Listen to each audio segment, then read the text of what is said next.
How to fix Ghost Touch on iPhone.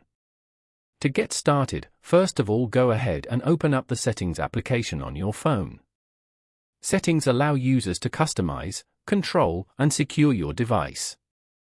Once in the Settings menu, scroll down to find and tap on Accessibility.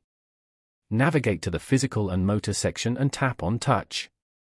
On the next screen, select Touch Accommodations. Enable the main Touch Accommodations feature by tapping the toggle switch at the top. Below this, turn on hold duration.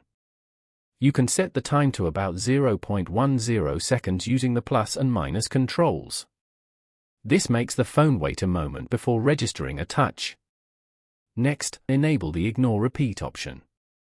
You can also set a duration for Ignore Repeat, which helps the system disregard unintended, repetitive touches.